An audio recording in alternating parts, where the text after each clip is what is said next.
அனைவருக்கும் என் அன்பு வணக்கங்கள். உங்களில் ஒருத்தியாக கிட்டத்தட்ட 20ஆம் நூற்றாண்டின் தொடக்கத்தில் தான் பிளாஸ்டிக் அப்படின்ற ஒரு பொருள் கண்டுபிடிக்கப்பட்டது. எதற்காக அதை கண்டுபிடிச்சாங்க அப்படின்னா, மின்சாதன பொருட்களை கையாளுறதுக்கு பாதுகாப்பாக இருக்கணும் அப்படின்ற ஒரு நோக்கம்தான். மனித இனத்தின் பெரும் சாதனையாக பார்க்கப்படுற பிளாஸ்டிக் அப்படின்ற ஒரு பொருள் மனித இனத்திற்கு மட்டும் இல்லாமல் உயிரினங்களுக்கு, ஏன் நம்ம வாழ்ந்துட்டு இருக்க நம்ம பூமிக்கே பெரிய விஷமாக மாறிட்டுருக்கு.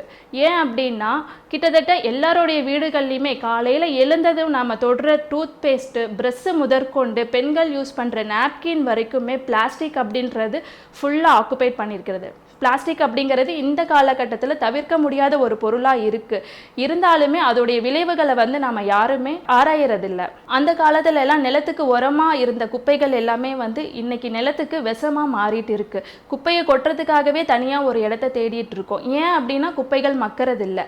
குப்பைகளில் இருக்க 99.9% அதில் இருக்க பங்கு என்ன அப்படின்னா பிளாஸ்டிக்கோட பங்காக தான் இருக்குது. அந்த குப்பை தொட்டியில் இருக்க ஆடு, மாடு, நாய்கள் முதற்கொண்டு எல்லாமே அதை சாப்பிட்டு, அதனால அந்த உயிரினங்களுக்குமே நிறைய பின்விளைவுகள் வந்துட்டு இருக்கு. நிறைய ஊடகங்கள்ல நம்ம இன்னைக்கு அது பார்த்துட்டு இருக்க ஒரு செய்தியா இருக்கு.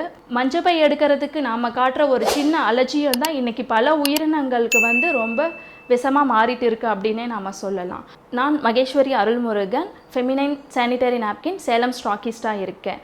காலையில் நாம் எழுந்ததுலேருந்து தூங்குற வரைக்கும் நம்மளோட அன்றாட பயன்பாடுகளில் பிளாஸ்டிக் அப்படிங்கிறது தவிர்க்க முடியாத ஒரு பொருளாக இருக்குது. மற்ற பொருட்கள் எல்லாமே நம்ம யூஸ் பண்ணுறோம், தூக்கி போடுறோம் அப்படிங்கிறப்போ அது ஒரு பெரிய எஃபெக்டை நம்ம பூமிக்கு கொடுத்துட்டு இருக்குது. அது மட்டும் இல்லாமல் இப்போ நாப்கின் அப்படின்றதுமே பிளாஸ்டிக் நிறைய கெமிக்கல்ஸால் தான் இன்றைக்கி மார்க்கெட்டில் வந்துட்டுருக்கு. ஏன்னா பிளாஸ்டிக்கோட பயன்பாடு நாளுக்கு நாள் அதிகமாகிட்டுருக்கு. பெண்கள் எல்லாரும் வீட்டை விட்டு வெளியே அவங்களுக்கான ஒரு தொழில், அவங்களுக்கான ஒரு வேலை அப்படின்னு சொல்லிட்டு பரபரப்பாக போயிட்டு இருக்க ஒரு சூழ்நிலையில் நாப்கினை பற்றி யோசிக்கிற ஒரு அவேர்னஸ் பெண்களுக்கு இந்த காலகட்டத்தில் இல்லாமல் இருக்குது. பட் மார்க்கெட்டில் இருக்க முக்கால்வாசி ப்ராடக்ட் எல்லாமே கெமிக்கல் அண்ட் பிளாஸ்டிக்கால் ஆன ப்ராடக்டாக தான் இருக்குது. அதுக்கு ஒரு மாற்று பயன்பாடாக ஏதாவது இருக்கணுமே அப்படின்னு நான் ரொம்ப நாளாக தேடிட்டு இருந்த ஒரு விஷயம் என்ன அப்படின்னா நாப்கின் அப்படின்றது பெண்களுக்கு இன்றியமையாத ஒரு தேவையாக ஒவ்வொரு மாதமும் அந்த 5 நாள் பெண்களுக்கு நாப்கின் அப்படின்றது ஒரு முக்கியமான பொருளாகவே இருந்துகிட்ருக்கு.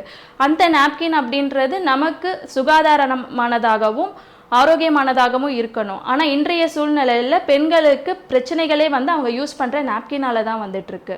ஸோ பீரியட் ரிலேட்டடாக எனக்கு பர்சனலாக நிறைய பிரச்சனைகள் இருந்தது. அந்த பிரச்சனைகள் எதனால் வந்திருக்கு அப்படின்னு ஒரு கட்டத்தில் நான் உட்காந்து யோசிக்கும் போது, நான் யூஸ் பண்ணுற கெமிக்கல் நாப்கினால தான் அப்படின்னு சொல்லிட்டு அதுக்கு பிறகு நான் மார்க்கெட்டில் கிடைக்கிற பிளாஸ்டிக் நாப்கினை நான் அவாய்ட் பண்ண ஆரம்பித்தேன். அதுக்கு பிறகு என்னுடைய பீரியட் ப்ராப்ளம்ஸ் எல்லாமே க்யூர் ஆகி என்னோட ஹெல்த் நார்மல் ஆனது. எனக்கு 2 பெண் குழந்தைகள் இருக்காங்க. அவங்களுக்கு நான் கொடுக்க வேண்டிய ஒரு முக்கியமான பொருளாக நான் நாப்கினாக தான் பார்த்தேன். ஸோ எனக்கு ஒரு தரமான ஒரு நாப்கின் வேணும் அப்படின்னு ரொம்ப நாளாக நான் தேடிட்டு இருந்தேன். என்னுடைய தேடலுக்கு கிடைச்ச ஒரு அற்புதமான பொருள் அப்படின்னா அதுதான் ஃபெமினைன் சானிட்டரி நாப்கின். அப்படி என்ன இந்த நாப்கின்ல இருக்குது அப்படின்னு நான் உங்களுக்கு சொல்ல போகிறேன். வீடியோவை கடைசி வரைக்கும் ஸ்கிப் பண்ணாமல் பாருங்கள். ஃபஸ்ட்டு ஆரம்பத்தில் நான் இந்த நாப்கினை ஒரு யூஸராக தான் வாங்கி நான் யூஸ் பண்ணிட்டு இருந்தேன். யூஸ் பண்ணின பிறகு இது மூலமாக எனக்கு நிறைய சேஞ்சஸ் கிடைச்சிது. என்னுடைய ஹார்மோன் லெவல்ஸில் நிறைய சேஞ்சஸ் இருந்தது. ஹெல்த் ரிலேட்டடாக இருந்த இஷ்யூஸ் எல்லாமே க்யூர் ஆனது.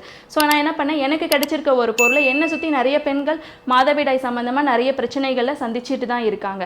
ஸோ அவங்களுக்கு இதை நம்ம கொண்டு போய் கொடுக்கலாம் அப்படின்னு சொல்லிட்டு சின்ன லெவலில் நான் ஒரு பிஸ்னஸாக ஸ்டார்ட் பண்ணேன். ஆரம்பத்தில் 10 பாக்கெட் 15 பாக்கெட் எடுத்து எனக்கு தெரிஞ்சவங்க ஃப்ரெண்ட்ஸுக்கு மட்டும் நான் கொடுத்துட்டு இருந்தேன். அதுக்கு பிறகு வெளி உலகத்துக்கு வெளியில் மார்க்கெட்டுக்கு போகிறப்பவும் சரி, குழந்தைங்களை பிக்கப் ட்ராப் அப்படின்னு ஸ்கூல் டைமில் பார்க்கும்போது சரி, குப்பைகளில் பெண்கள் நாப்கினை ஒரு பிளாஸ்டிக் கவரில் போட்டு சுருட்டி குப்பைகளில் போட்டு வச்சிருக்கிறது, நாய்கள் அதை எடுத்து கடிச்சிட்டு விளையாடிட்டு இருக்கிறதெல்லாம் பார்க்கும்போது ரொம்ப மனசளவில் பாதிக்கப்பட்டேன். நம்ம பண்ணுற ஒரு தப்பு நம்மளை சுற்றி இருக்க நம்ம சுற்றுச்சூழலையுமே பாதிக்குது, நம்மளை சுற்றி இருக்க மற்ற அனிமல்களுக்குமே அது ஒரு பாதிப்பை கொடுக்குது. அப்படின்னா இதுக்கு ஒரு தீர்வை நாம் கொண்டு வரணும். நான் ஒருத்தி மட்டும் நினச்சா அது முடியாது. அப்படின்றதுனால ஃபெமினைன் அப்படிங்கிறத நான் ஒரு பிஸ்னஸாகவே எடுத்து ஸ்டார்ட் பண்ணேன். ஃபெமினைன் பிஸ்னஸாக எடுக்கிறேன் அப்படின்ற பட்சத்தில் நிறைய பெண்களுடைய காண்டாக்ட் எனக்கு கிடைக்கும். அவங்க கிட்ட பிளாஸ்டிக் பற்றின ஒரு விழிப்புணர்வையும் நான் என்னால் கொண்டு போய் சேர்க்க முடியும். அவங்களுக்கு ஒரு தரமான நாப்கினை யூஸ் பண்ணுறதுக்கான ஒரு வாய்ப்பையும் கொடுக்க முடியும் அப்படின்னு சொல்லிட்டு அட்லீஸ்ட் ஒரு 10 பெண்களோட கர்ப்பப்பையாவது நான் பாதுகாக்கணும், இந்த வேலையை நான் செய்யணும் அப்படின்ற ஒரு நோக்கத்தில் தான் நான் ஃபெமினைன்குள்ளே வந்தேன். ஃபெமினைன் சொல்லிகிட்டே இருக்கேன். அப்படி என்னடா இந்த ஃபெமினைன் சானிட்டரி நாப்கினில் இருக்குன்னு தான் நீங்கள் கேட்க போகிறீங்க. அதுக்கான பதில் நானே உங்களுக்கு கொடுக்குறேன். இப்போ ordinary napkin full and full dioxin and plastic, polymer plastic அப்படின்ற ஒரு லேயரில் தான் தயாரிச்சிருப்பாங்க. பெட்ரோல் எடுத்து மீதி இருக்க அந்த கச்சா எண்ணெயோட கழிவுகளை அதில் ஒரு ஜெல் ஃபார்மாக க்ரியேட் பண்ணி அதில் மேட் பண்ணுவாங்க. அதுதான் என்ன பண்ணும் அப்படின்னா பெண்களுடைய கர்ப்பப்பைக்குள்ளே இன்டர்னலாக ட்ராவல் ஆகி கர்ப்பப்பை கேன்சர் வரைக்குமே கொண்டு போய் விடுது. அந்த காலத்துலலாம் நம்ம பார்த்துருப்போம். நான் சின்ன வயசில் விளையாடிட்டு இருக்கும் போதெல்லாம் நான் பார்த்துருக்கேன். ஆட்டோவில் குடும்ப கட்டுப்பாடு பண்ணிக்கோங்கன்னு சொல்லிட்டு அட்வர்டைஸ்மெண்ட் பண்ணிட்டு போயிட்டு இருப்பாங்க. ஆனால் இப்போ காலம் அப்படியே டோட்டலாக சேஞ்ச் ஆகிடுச்சு. என்ன அப்படின்னா ஒரு தெருக்கு 4 இன்ஃபர்டிலிட்டி சென்டர் அப்படின்னா குழந்தையின்மைக்கான தீர்வு. இந்த ஹாஸ்பிட்டல் போனால் நீங்கள் இன்ஸ்டால்மெண்ட்டில் குழந்தை பெற்றுக்கலாம். ஸோ அந்த ஒரு கண்டிஷனுக்கு இப்போ வந்து நம்ம நின்றுட்டு இருக்கோம். ஸோ அதோடைய 99 அதுக்கான காரணங்கள் எல்லாம் என்னன்னு பார்த்தோம்னா பெண்கள் யூஸ் பண்ணுற கெமிக்கல் டயாக்சின் பிளாஸ்டிக் நாப்கினோட பின்விளைவுகள் அப்படின்னு தான் நாம் சொல்ல முடியும். இயற்கையாக ஒரு ஆணும் பெண்ணும் சேர்ந்து குழந்தை பெற தன்மை மாறி இன்னைக்கு ஹாஸ்பிட்டலில் போயிட்டு IVF அந்த மாதிரி டெஸ்ட் எல்லாம் நிறைய பண்ணி இப்போ குழந்தைகள் உருவாகிட்டு இருக்காங்க. அப்படிங்கிறப்போ நம்ம ஜென்ரேஷன் எதை நோக்கி போயிட்டு இருக்கு அப்படிங்கிறத யோசிக்கிறப்போ ரொம்ப பயமாக இருக்குது. பட் நம்ம சானிட்டரி நாப்கின்ல அந்த மாதிரி கெமிக்கல் டயாக்சின் பிளாஸ்டிக் அப்படின்ற எந்த ஒரு கலப்படமும் இதில் இருக்காது. ஆனால் நம்மளுடைய ஃபெமினைன் சானிட்டரி நாப்கின்ல full and full surgical cotton வச்சு மேட் பண்ணியிருப்போம். அதில் யூஸ் பண்ணியிருக்க ஜெல்லுமே கற்றாழை ஜெல் தான் யூஸ் பண்ணியிருப்போம். அண்ட் தென் அதை விட ஒரு ஸ்பெஷலான விஷயம் என்ன அப்படின்னா ஆனியான் அப்படின்ற ஒரு ஸ்ட்ரிப் இருக்கும் மிடில். அந்த ஸ்ட்ரிப்பில் 5 டெக்னாலஜியை ஆட் பண்ணியிருப்பாங்க. ஆனியான் அப்படின்றது என்ன பண்ணும் அப்படின்னா நம்மளுடைய பாடியிலேருந்து யூட்ரஸ் வழியாக பீரியட் அப்போ வெளியே வர ஒவ்வொரு ட்ராப் பிளட்லேயுமே வந்து லேக் கணக்கில் பாக்டீரியாஸ் வந்து இன்க்ரீஸ் ஆகிட்டே இருக்கும். ஸோ ஆனியான் என்ன பண்ணுன்னா அந்த பிளட்டில் இருக்க பாக்டீரியாஸை வந்து உடனே கில் பண்ணிவிடும். அகைன் அந்த இடத்துல வந்து பாக்டீரியாஸ் வந்து டெவலப் ஆகாது. அதுக்கு பிறகு ஃபார் ஐஆர் அப்படின்ற ஒரு டெக்னாலஜி யூஸ் பண்ணியிருப்பாங்க. நிறைய மெடிக்கல் டேர்மில் அதை யூஸ் பண்ணிட்டு இருக்காங்க. அது என்ன பண்ணும் அப்படின்னா அந்த பீரியட் டைமில் நமக்கு இருக்க அந்த ஒரு சோர்வு, வலி, தசை வலி அது எல்லாமே வந்து நமக்கு க்யூர் பண்ணும். அந்த ஒரு பெயின் அப்படின்றதே நமக்கு இல்லாமல் இருக்கும். அடுத்து 3ஆவதாக இருக்க டெக்னாலஜி மேக்னெட்டிக் அப்படின்னு சொல்லுவோம். மேக்னெட்டிக்கோட வேலை என்ன அப்படின்னா பீரியட் டைமில் நம்மளுடைய பிளட் சர்க்குலேஷனை வந்து ஈவனாக மெயின்டைன் பண்ணிகிட்டே இருக்கும். அது மட்டும் இல்லாமல் ஈஸ்ட்ரோஜன் அப்படின்ற ஒரு ஹார்மோனை வந்து பேலன்ஸ் பண்ணும். அந்த ஹார்மோன் அதிகம் ஆனாலுமே நமக்கு ப்ராப்ளம், கம்மியானாலுமே ப்ராப்ளம். பட் அந்த மேக்னெட்டிக் என்ன பண்ணும் அப்படின்னா ஹார்மோன் லெவலை வந்து பேலன்ஸ் பண்ணி கொடுக்கும். ஸோ பீரியட் அப்படின்ற ஒரு ஃபீல்ட்லேருந்து நம்ம வெளியில் வந்துடலாம். அடுத்து 4ஆவதாக இருக்கிறது நானோ சில்வர் அப்படின்ற ஒரு டெக்னாலஜி சொல்லுவோம். அந்த நானோ சில்வர் என்ன பண்ணும் அப்படின்னா ஆன்டிசெப்டிக்காக வந்து நம்மளுடைய நாப்கின்ல அது செயல்பட்டுட்டு இருக்கும். அந்த நாப்கின்குள்ளே பிளட்டு இருக்குது, அதில் பாக்டீரியாஸ் இன்க்ரீஸ் ஆகிருக்கும், அது கில் ஆகிருக்கும், அது எல்லாமே ஒரே இடத்துல இருக்குது அப்படின்றப்போ அது மூலமாக நமக்கு நம்மளோட ஸ்கின்க்கு எந்த ஒரு இன்ஃபெக்ஷனும் ஆகாமல் அந்த நானோ சில்வர் அப்படின்ற ஒரு டெக்னாலஜி நம்மளை பாதுகாக்கும். அதுக்கு பிறகு இருக்க ஒரு ஸ்பெஷல் ஒரு விஷயம் என்னென்னா கைட்டின் அப்படின்ற ஒரு விஷயத்தை இதில் ஆட் பண்ணியிருப்பாங்க. கைட்டினோட மெயின் வேலையே என்ன அப்படின்னா நம்ம யூஸ் பண்ணி தூக்கி போடுறோம், மண்ணில் போடுறோம் அப்படிங்கிறப்போ அந்த கைட்டின் என்ன பண்ணணும் அந்த நாப்கினை மண்ணோட மண்ணாக மக்க வச்சிடும். அது மண்ணுக்கு உரமாகவே ஆகிடும். ஸோ இந்த 5 டெக்னாலஜியும் இருக்க நம்ம நாப்கின் யூஸ் பண்ணுறது மூலமாக மாதவிடாய் அப்படிங்கிறது ஒவ்வொரு பெண்ணுக்குமே ஒவ்வொரு மாதிரியான எக்ஸ்பீரியன்ஸை கொடுத்துட்டு இருக்கும்.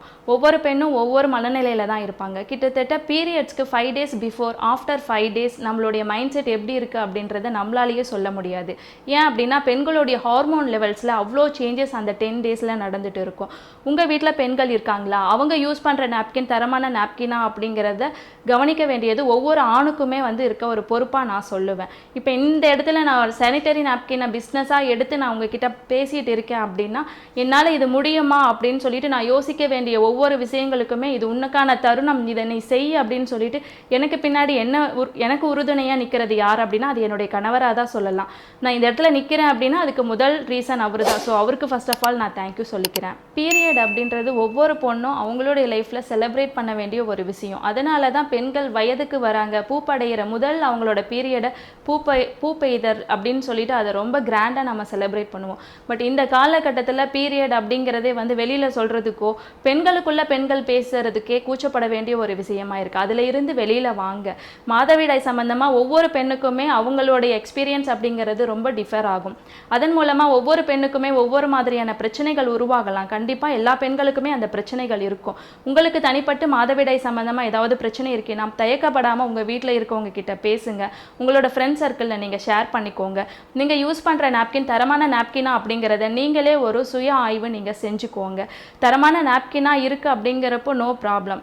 நீங்கள் யூஸ் பண்ணுற நாப்கினில் டயாக்சின் இருக்குது, பிளாஸ்டிக் இருக்குது, ஃப்ராக்ரன்ஸ் ஆட் பண்ணுறாங்க அப்படின்றப்போ நீங்கள் அந்த நாப்கினை கண்டிப்பாக மாற்றி ஆகணும். நீங்கள் யூஸ் பண்ணுற நாப்கினில் இந்த 3 விஷயங்கள் வந்து நீங்கள் கண்டிப்பாக பார்த்தே ஆகணும். என்ன அப்படின்னா, நீங்கள் யூஸ் பண்ணுற நாப்கினால் உங்களுக்கு எந்த ஒரு பிரச்சனையும் வரக்கூடாது, உங்களோட யூட்ரஸ்க்கும் எந்த ஒரு பிரச்சனையும் வரக்கூடாது. அண்ட் தென் நீங்கள் யூஸ் பண்ணி தூக்கி போடுறீங்க அப்படின்னா அதன் மூலமாக மற்ற உயிரினங்களுக்கோ சரி நம்மளுடைய சுற்றுச்சூழலுக்கோ எந்த ஒரு பாதிப்புமே வரக்கூடாது.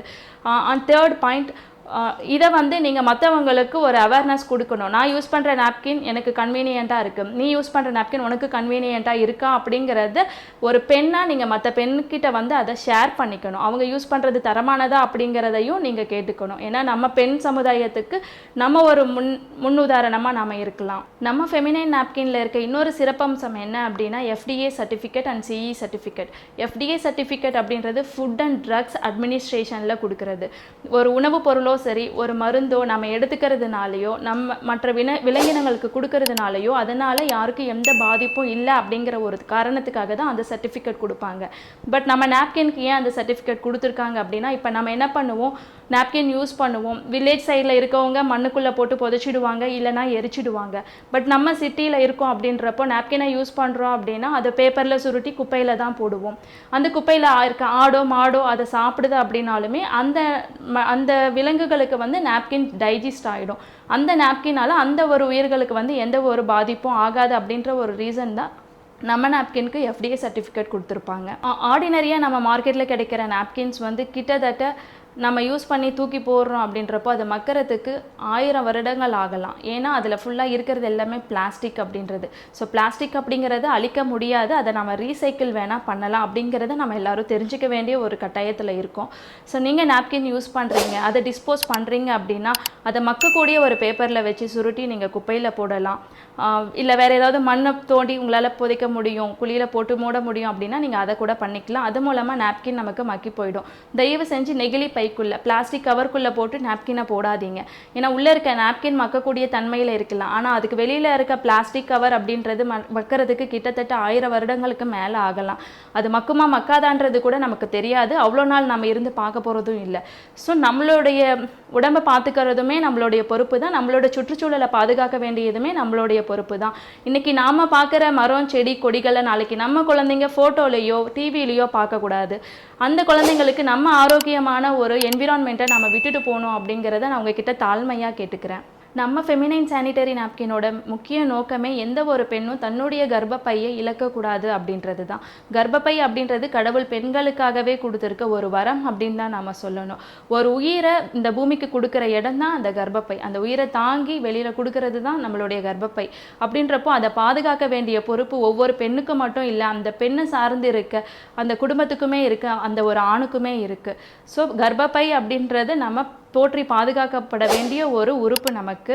இன்றைய காலகட்டத்தில் நம்ம எடுத்துக்கிற ஃபுட் சேஞ்சஸில் நிறைய கெமிக்கல்ஸ் எல்லாம் உரங்கள் போட்டதுனால என்ன ஆகுதுன்னா சீக்கிரமாகவே 30 வயசு 35 வயசில் எல்லாமே கர்ப்பப்பையை ரிமூவ் பண்ணிடுறாங்க. அந்த மாதிரி யாரும் பண்ணாதீங்க. உங்களுக்கு யூட்ரஸ் ரிலேட்டடாக ஏதாவது பிரச்சனைகள் இருக்குன்னா அதுக்கான தகுந்த டாக்டர்களை நீங்கள் பார்க்கலாம். இல்லை நீங்கள் யூஸ் பண்ணுற நாப்கின் மூலமாக ஏதாவது இஷ்யூஸ் இருக்குன்னா நீங்கள் யூஸ் பண்ணுற நாப்கின் தரமான நாப்கினாக நீங்கள் கலந்து ஆலோசித்து நீங்கள் அதை நல்ல நாப்கினாக யூஸ் பண்ணுறதுக்கு ட்ரை பண்ணுங்கள். இப்படி ஒரு அற்புதமான ப்ராடக்ட் என் கையில் கிடச்சி இன்றைக்கி நான் பிஸ்னஸாக எடுத்து ஒரு 100 பெண்களோட கர்ப்பப்பையை பாதுகாக்கிற இந்த வேலையை நான் செய்கிறேன், ஆத்ம திருப்தியோடு நான் பண்ணிட்டு இருக்கேன் அப்படின்னா இந்த ப்ராடக்ட் இந்தியாவுக்கு வரதுக்கு காரணமாக இருந்த திருமதி கோமதி மேம் அவர்களையும், இந்த ப்ராடக்ட் என் கைக்கு வந்து சேர்றதுக்கு காரணமாக இருந்த திருமதி வசந்தி அம்மா அவர்களுக்குமே நான் நன்றி சொல்லிக்கிறேன்.